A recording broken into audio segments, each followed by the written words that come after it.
Hello guys, this is Richard TV and welcome back to my channel. But before I start the devotional guys, I would like to shout out the following person on our channel na napunta rito at na-join sa devotional. Shout out and God bless to Ben Lawrence Chonko, Brand Shandog, Bon Anthony Balmoria, Michael Aburita, Connie Vlog, Heart Consolan, Rian Siddiq Bersaga, Heaven's Hope TV or SSC TV of Korea, Yans TV, Francis Laico, Nico Stepan Borlas, Akon Lasanas, Grace Magsayo, Jeneline Pahayag, Chelsea Gumbao, Kate Pukolan, and Harley Quartz. Shoutout na rin sa mga hindi nakisabay manood sa devotional but still nagpunta pa rin dito para manood at makinig sa devotional.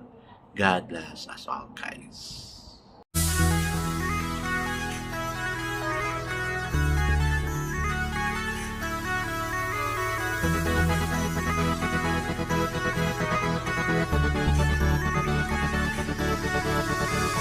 TV, where you heard it, number one is on the top.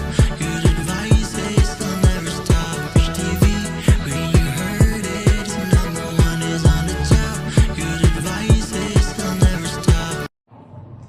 So guys, malapit na naman yung pinakahihintay ng marami sa mga estudyante, no?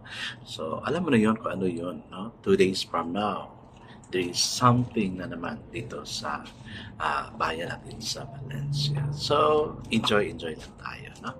I guess as I proceed to our devotional, let's open our Bible to Romans chapter 14, verses 14 to 23. Still guys, I'm using the devotional study Bible because the words used is simplified na maintindihan talaga natin.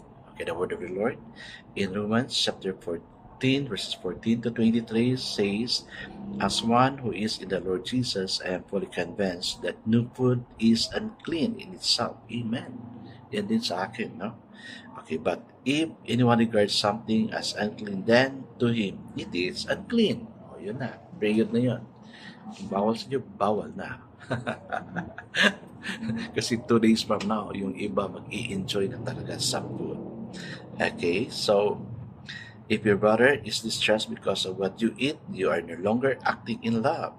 Do not by your eating destroy your brother for whom Christ died. Do not allow what you consider good to be spoken of as evil. For the kingdom of God is not a matter of eating and drinking, but of righteousness, peace, and joy in the Holy Spirit. Because anyone who serves Christ in this way is pleasing to God and approved by men. Let us therefore make every effort to do what leads to peace and to mutual edification. Do not destroy the work of God for the sake of food. All food is clean. Amen. Ayun na. But if it is wrong for a man to eat anything that causes someone else to stumble, it is better not to eat meat or drink wine or to do anything else that will cause your brother to fall. So whatever you believe about these things, keep between yourself and God.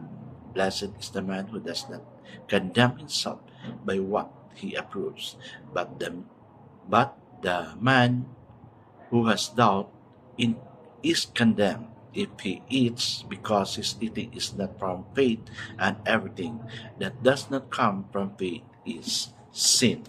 Amen and amen. I guess let's not pray. Yes, Father God, the food we eat must be a nutrient to our body and not a poison, oh God. And whatever we drink, oh Lord God, may it be vitamins, minerals, and whatever it is, oh God. It is being placed there for us to enjoy, and teach us to keep praying also, Lord God, of those things we're eating, oh Lord God. Lord, other people sometimes say negative things about the food we eat, but yet this is all clean because you already clean it, Lord God. What is bad, Lord God, is not good, and not good is all those that comes out from our mouth, Lord God. That's why, Lord, we pray to please help us enjoy eating the food you have set before us. Bless us all, God. In Jesus' name we pray. Amen and amen.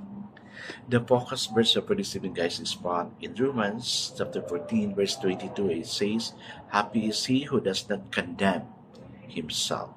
So, the title or devotion for this evening, guys, is Cure of Negativism. I shall never forget the time I discovered that I could never love anyone deeply until I learned to love myself. Yes, kailangan mo talaga munang i-love yung sarili mo before you love others. I had always been taught that self-appreciation was conceit and was to be avoided at all cost. An inverted pride or pretentious selflessness and self-negation filled the void. I could not take the real delight in being myself and enjoying the gift and opportunities God had given. Hindi siya nag-enjoy talaga. No? What a joy it was to begin to appreciate myself. When I accepted Christ's incalculated, unchanging love for me, I found I had a few patience with myself and a few excitement of being me. Lots of people had greater gift. Many had superior skills and most outdistanced by ability. But suddenly, I was overcome with the realization of the tremendous potential God placed within me. I decided to use all I had as loved by Christ and to stop negating what He had given. I had new love because I had learned to love myself. Judgmentalism was worked out of my soul by forgiving and affirming love I longed to be to others, that Christ had been to me. Amen and amen. Yes, guys, no. You love yourself, of course. If you love yourself, you have preferences on what to do, what to wear, what to eat. Kasi you take care of yourself. Ako, I love myself. That's why I love others, because I already love myself. No? So, because of loving myself, of course, I have my choices also of my food. So, yun yung gusto ko, yun yung kakainin ko. No? Kaya lang, minsan, yung what we are eating is not really good. Kaya, we really need to pray about that. No? Kaya sa prayer natin, no?